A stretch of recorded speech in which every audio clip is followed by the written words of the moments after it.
Hello श्रोताओं, नमस्कार। स्वागत है आपका मेरे चैनल अनुगुंज पर। साहित्यिक कहानियों की श्रृंखला में आज सुनेंगे लेखिका मेहरुन्निसा परवेज की लिखी कहानी अपने होने का एहसास। तो आइए सुनते हैं कहानी अपने होने का एहसास। उनके पैरों के पास छिपकली टप से आकर गिरी और झट से दौड़कर दीवार पर चढ़ गई। वह भयभीत सी जहाँ की तहाँ खड़ी रह गई। छिपकली भी गिरते ही क्षण भर तो शक्ति में रह गई थी, पर संभल कर दीवार पर चढ़ गई थी और चढ़ी चढ़ी उसे घबराई सी देख रही थी। उसका मुंह खुला था और उसका पेट लक लक हो रहा था। इसका मतलब था कि छिपकली भी उसी की तरह घबरा गई थी। उसे हंसी आ गई, यह सोचते ही कि मनुष्य हर बात में शुभ अशुभ सोचता है। क्या जानवर भी सोचते होंगे? क्या वे भी मनुष्य को अपना काल नहीं मानते होंगे? अभी बुआ को खबर हो जाएगी तो वह जाने कितनी बातें कहेगी। पहले तो स्नान करने को कहेगी, फिर किसी पंडित से उसका शुभ अशुभ फल दिखवाएगी, दान करने को कहेगी। यदि अशुभ हुआ तो घर में बवंडर अलग होगा। क्या इतना सब छिपकली के घर भी होगा? सोचते ही उसे अपने बात पर जोर से हंसी सी आ गई और सुस्ताने के लिए वह वही मोड़े पर बैठकर आंचल से अपने को हवा करने लगी। जाने इसका क्या हो। आज जबकि घर में राजन की सगाई का मुहूर्त था, लड़की वाले आने वाले थे। अच्छा या बुरा शगुन नहीं होता, ऐसा नहीं है। अभी पिछले बरस की ही तो बात है। बड़े ठाकुर के सामने से सांप ने रास्ता काट दिया था। वह लोटा लेकर जंगल से वापस आ रहे थे। जैसे ही ऊंचे टीले से नीचे उतरे तो पगडंडी में वैसे ही सर करके बड़ा सा एक काला सांप निकल गया। लोटा हाथ में लिए वह हक्के बक्के रह गए थे। घर आकर ढेर सारा दान पुण्य किया, पर होनी को तो होकर ही रहना था ना। वह किसी के टाले से थोड़ी ही टलती है। बस बड़े ठाकुर ने दूसरे दिन का मुंह नहीं देखा। सोए तो सोए ही रह गए। सारे लोगों ने कहा सोते में हार्ट अटैक हो गया, पर जाने क्यों उसे तब भी लगा था कि बड़े ठाकुर भय के कारण ही खुद ही मर गए थे। उनका काल नहीं आया था, पर गांव में कोई भी उसकी बात पर राजी नहीं हुआ था। तब से वह भी अच्छे बुरे का शगुन मानने लगी थी। जाने इस छिपकली का शगुन क्या हो। अगर वह भी बड़े ठाकुर की तरह मर गई तो। सोचते ही उसे घबराहट होने लगी। फिर उसने आंचल से अपने मुंह को पोंछा, जैसे घबराहट की परत पोंछ रही हो। फिर उसने सोचा मर गई तो क्या हुआ, अच्छा ही होगा, जिंदगी की खिटखिट से तो बच जाएगी। पर अगर आज अभी मर गई तो बेटे की सगाई टल जाएगी क्या? छोटा ठाकुर तो मरने के बाद भी उसे नहीं छोड़ेगा, नरक तक पीछा करता आएगा। बोलेगा, अरे डायन, जीते जी तो तूने मुझे कोई सुख नहीं दिया, मरकर भी घर उजाड़ गई, बेटे का घर खाली कर गई, मेरे किए कराए पर पानी फेर गई। सोचते ही उसकी आंखें भर आई। उसने दोनों हाथ जोड़कर राम जी को याद किया। हे राम जी, तुम सब जानते हो, मेरा काल आ गया हो तो 2-4 दिन के लिए रोक देना। बेटी की सगाई हो जाने दो, फिर ले जाना।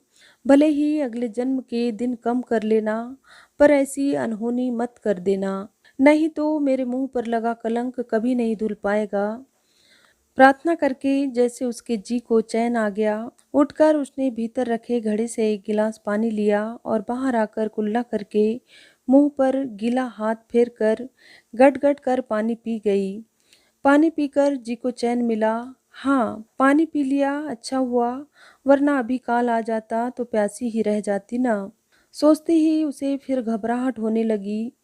बचपन में सुनी एक कहानी याद आ गई। बचपन में माँ कहती थी कभी भी प्यासा नहीं रहना चाहिए, पानी पीकर सोना चाहिए। एक बार एक घर में एक आदमी सो रहा था। सोते सोते उसे बड़े जोर की प्यास लगी। वह नींद में बेचैन हुआ पर उठा नहीं। इधर उधर करवटे होकर सोता रहा। नींद बड़े जोर की आ रही थी। आखिर उसकी आत्मा से रहा नहीं गया। उसने देखा वह उठ नहीं रहा तो वह शरीर छोड़कर निकल गई और घर में पानी ढूंढती रही, पर घर के सारे मटके ढके रखे थे। तभी कोई पानी पीने उठा और जैसे ही उसने पानी लेने के लिए मटका खोला। आत्मा पानी पीने के लिए मटके में प्रवेश कर गई। पानी लेकर उसने मटका ढक दिया। आत्मा मटके के भीतर रह गई। मटके पर ढक्कन लग गया था, कैसे निकलती। घर में रोना पीटना मच गया। नाते रिश्तेदारी में आदमी दौड़ाए गए। तैयारी होने लगी ले जाने की। तभी किसी ने मटके का ढक्कन खोल दिया। ढक्कन खुलते ही आत्मा झट बाहर आ गई और अपने शरीर में प्रवेश कर गई। मरा आदमी उठ बैठा, सबको अपनी बात बताने लगा। सब हैरान रह गए। इसीलिए माँ कहती थी कि कभी भी बिना पानी पिए नहीं सोना चाहिए, आत्मा डोलती है। पानी पीकर जैसे उसे चैन मिला। चलो अब आत्मा पानी पीने तो नहीं निकल जाएगी। आज राजन शहर से लौटने वाला था और आते ही उसकी सगाई पक्की होनी थी। सारे घर में धूम थी, मेहमानों से घर भरा था। घर का कोना कोना हलचलों से भरा था। वही घर जो कभी उदास अकेला मकड़ी के जालों से घिरा खड़ा रहता था, आज नया लिपा पुता घर अलग ही चमक रहा था। राजन बस छुट्टियों में ही घर आता था, वरना पूरे साल हॉस्टल में ही रहता था। पर इस बीच उसे खास खबर कर छुट्टियों के लिए पहले ही बुलाया गया था। खास उसके फूफा लिवाने गए थे और साथ लिए आ रहे थे। जल्दी का भी कारण था। पंडित ने बताया था इस माह के बाद पूरे साल शुभ लगन नहीं है, बात दूसरे साल पर टल जाती। इतना सब्र छोटे ठाकुर यानी उसके पति में नहीं था। इतना बेसब्र तो वह शायद अपने ब्याह में भी नहीं था जितना बेटे के ब्याह में हो रहा था। खास शहर से हलवाई आया था जो पकवान बना रहा था। लड्डू तैयार हो रहे थे जो पूरे गांव में बांटे जाएंगे। एक घर भी न छूट जाए इस बात की वह बार बार ताकीद कर रहा था। आखिर वह इस गांव का मुखिया, सरपंच, बड़ा सब कुछ तो था। फिर लड़की भी छोटे मोटे घर की नहीं थी, घराना बराबर की टक्कर का था। इसलिए दोनों तरफ से बढ़ चढ़कर खुशियां होनी थी। राजन आईपीएस की तैयारी कर रहा था। इस साल उसकी ट्रेनिंग का आखिरी साल था। लड़की भी बाहर कहीं रहकर अंग्रेजी पढ़ी लिखी थी। सुना है सिर्फ अंग्रेजी बोलती है, हिंदी तो जानती ही नहीं। बचपन से ही बाहर रहकर पढ़ी थी। अंग्रेजों की तरह रहती थी। पैंट शर्ट कटे बाल थे उसके। घुड़सवारी अच्छी करती थी। भला इतनी ऊंची उड़ान उड़ने वाली उसकी बहू जो घर आते ही सबसे पहले अपनी सास को ही गंदे सामान की तरह निकालने वाली थी। अपनी पतली नाक को ऊंचा चढ़ाकर आते ही पूछेगी, यह गंदी सी अनपढ़ सी दिखने वाली औरत कौन है। वह जो कभी ठीक से कुर्सी पर भी बैठना नहीं जानती थी, इतनी पढ़ी लिखी बहू के आगे कैसे खड़ी रहेगी। ये सारी बातें सोच सोच कर ही उसे बुखार सा आ जाता था। जब पहली बार ठाकुर ने उसे बहू की तस्वीर दिखाई थी तभी वह डर कर कांप उठी थी। हे राम रे, ऐसी सुंदर अप्सरा जैसी लड़की तो उसने बस फिल्मों में ही देखी थी। आज सवेरे से ही उसका मन घर में नहीं लग रहा था। हर काम से जी उचट जाता था। मन स्थिर नहीं हो पा रहा था, एक बिंदु पर टिक नहीं पाता था या जुड़ नहीं पाता था। हृदय की धड़कन शरीर के हर कोण पर उसे सुनाई दे रही थी, जैसे हृदय सारे शरीर में दौड़ रहा हो और बाहर भाग जाने का मार्ग ढूंढ रहा हो। वैसे भी वह कभी संसार से जुड़ नहीं पाई। जहाँ रही वैरागन की तरह रही, जीने का धर्म निभाती रही। क्योंकि उसने कहीं सुना था कि मनुष्य को जब भगवान ने धरती पर भेजा है तो उसे अपने जीने का धर्म पूरा करना चाहिए। बचपन में ही माँ मर गई, बुआ के घर पल कर बड़ी हुई तो उसने एक विदुर को देख उसे ब्याह दिया, बिना दहेज और बिना खर्च किए, बिना मेहनत किए। जब कोई सामान घर लाता है तो उसकी कद्र भी नहीं कोई जानता। वह भी जिंदगी भर फालतू सामान की तरह पति के घर रही। जब भी वह सोई इसी चिंता से कि पता नहीं सवेरा देख पाऊंगी या नहीं, और जब सवेरे आंखें खोलकर अपने आप को जीवित देखती तो सोचती, चलो राम जी ने जीने के लिए एक दिन और दे दिया। उसने कभी लंबी उम्र की बड़ी बड़ी बातों की चाह नहीं की। लंबी उम्र बड़ी बड़ी बातों की चाहत भी वही लोग करते हैं जिन्हें झूठे ही सही पर आश्वासन प्रलोभन मिलते रहते हैं। राम जी ने यह शरीर संसार भी कैसा बनाया है, इसके भीतर चाह मोह कैसा जगाया है। उसी से बंधा रहकर तो मनुष्य जीवन के सारे ऊंचे नीचे रास्ते पार कर लेता है। कोई तो कहने वाला चाहिए कि तुम्हें जीना है, मेरे लिए जीना है, तुम्हारा जीवन मेरे लिए है, जरूरी है, अभी तुम्हारी उम्र ही क्या है। पर माँ के मरने के बाद ऐसा चाहने वाला उसे कोई नहीं मिला। वह सारी उम्र इस एक झूठ को ही सुनने को तरसती रही, कलपती रही, पर कहीं नहीं लगा कि वह किसी के लिए जरूरी है।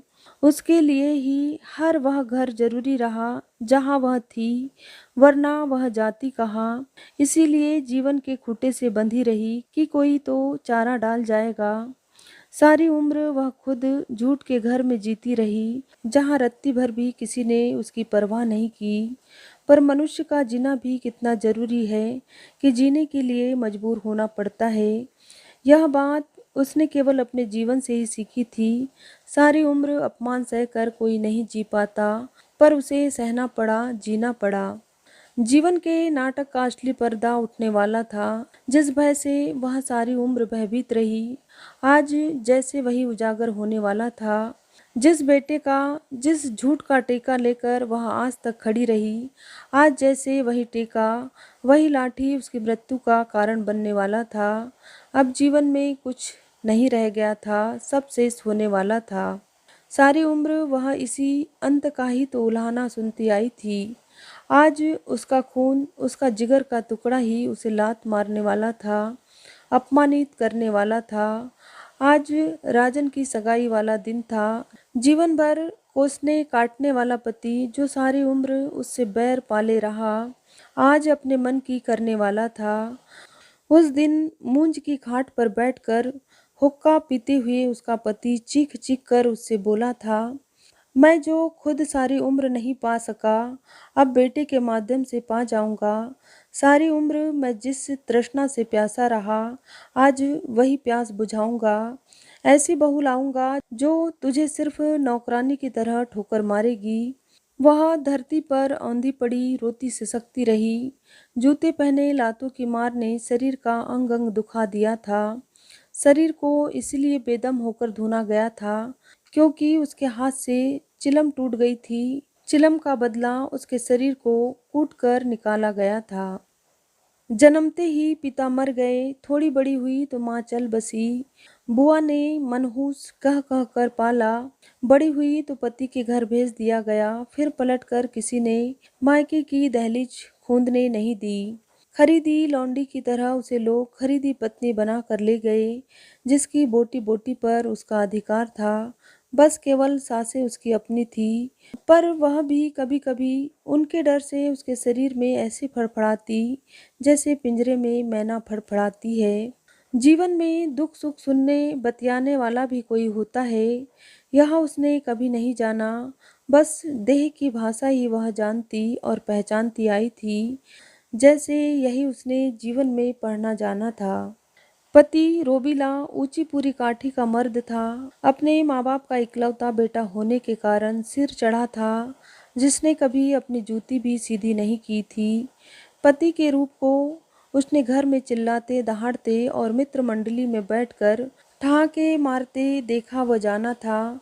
पति के सहज रूप को उसने कभी नहीं जाना था। वह आदमी सिर्फ अपने दम पर जिंदा था, सिर्फ अपने लिए ही जीता था। औरत घर सहेजने के लिए तथा शराब का नशा उतारने के लिए होती है, बस वह यही बात जानता था। पति ने कभी आँख भर भी उसे देखा हो, उसे कभी नहीं लगा।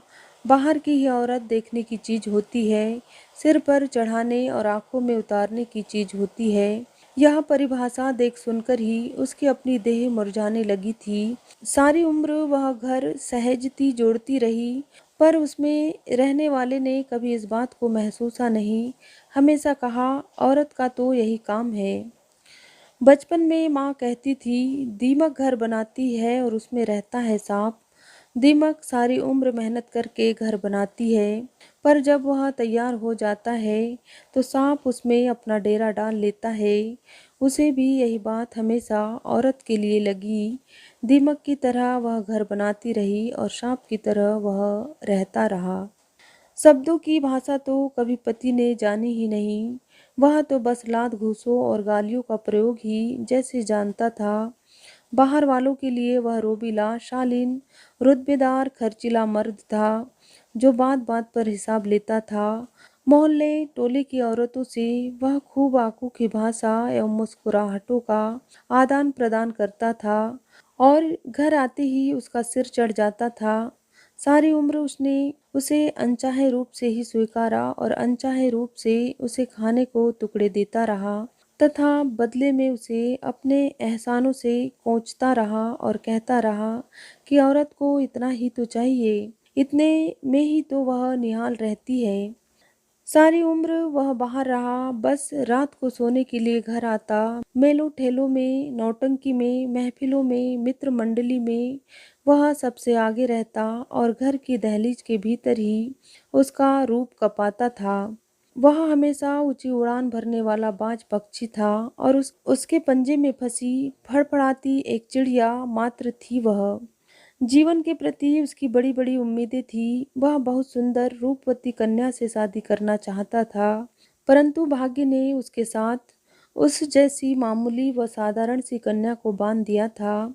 जब वह एक बेटे की मां बनी तब उसे लगा था कि चलो अब उसका जीवन सार्थक हुआ। कम से कम अपने बेटे की मां के रूप में ही वह उसकी इज्जत करेगा। पर यहाँ भी भाग्य ने उसे मात दी। जब भी उसकी गोद में राजन को देखता तो कहता, तेरे पल्लू से बंधा यह भी काठ का उल्लू बन जाएगा। वह लड़के को अपनी तरफ खींचकर अपनी गोद में बैठा लेता, उसे बाहर घुमाने ले जाता, हर समय उठने बैठने के तरीके सिखाता रहता। जब वह उसे मारता या डांटता तो राजन उसकी पीठ के पीछे या दरवाजे के पीछे छिपकर भयभीत सा बाप को देखता रहता।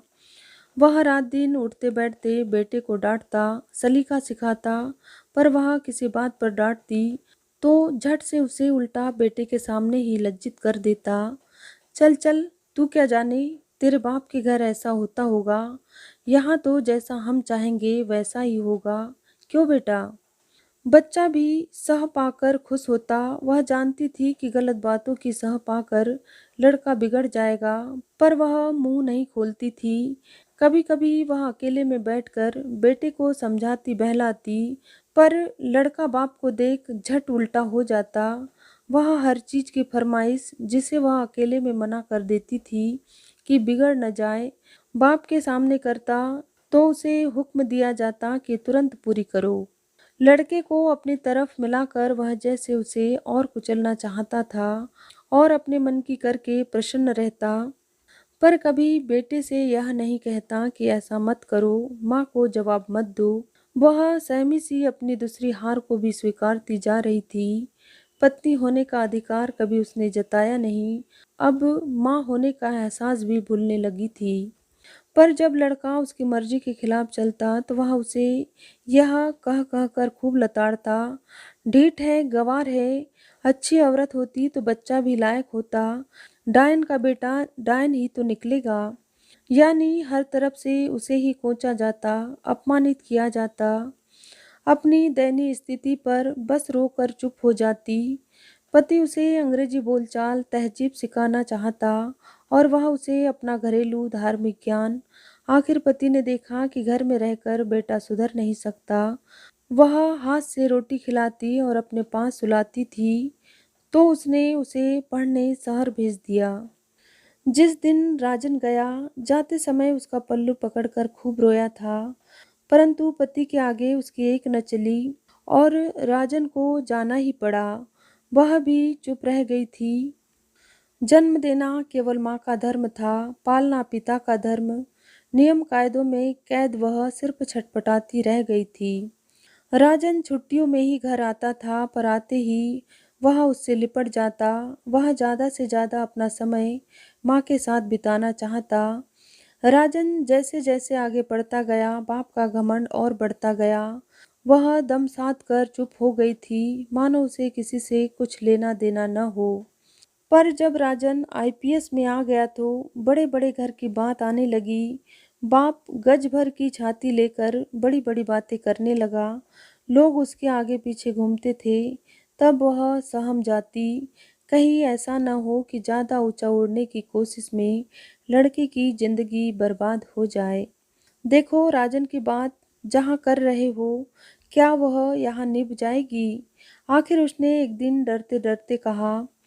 उसे कौन यहाँ रहना है, बंगले में रहेगी। पति ने जोर का ठहाका लगाया था। पति जब हंसते तो घर का कोना कोना हिलता था। जब वह घर में होते तो घर की हर चीज उनकी मौजूदगी का एहसास कराती थी, मानो घर में भूकंप आया हो। अपनी बरसों की प्यास बुझाऊंगा, ऐसी लड़की के तो मैं सपने देखा करता था, परंतु मेरी तकदीर में तो तू ही लिखी थी। चांद में दाग लग गया ना। निपट गंवार फुहड़ औरत मेरे गले पड़ी, जिसके साथ दो घड़ी भी न बैठा जाए। लड़के के लिए ऊंची सोसाइटी की लड़की लाऊंगा, जो तेरी नाक में नकेल डाल कर फिराएगी चक्री की तरह। देखना सारी संपत्ति उसके नाम कर दूंगा। तब तू देखेगी कि आदमी रूपवती अप्सरा पत्नी के तलवे कैसे चाटता है। एक घड़ी भी लड़का बाहर नहीं रहेगा। अरे, जब घर में ही जादू फेरने वाला हो तो आदमी बाहर क्यों फिरे? सुनकर वह पत्ते सी काँप कर रह जाती। यह तो वही बात हुई, जैसे किसी के सिर खून चढ़ जाए और वह न आगे की देखे न पीछे की। ऐसा ही खून पति के सिर चढ़ गया था।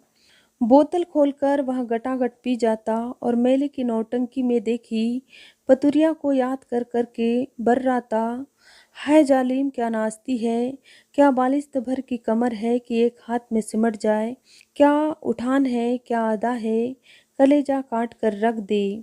पति बर्राता रहता और वह दरवाजे की दहलीज पर बैठी अंधेरे में पति का सुनहरा सपना सुनते रहती।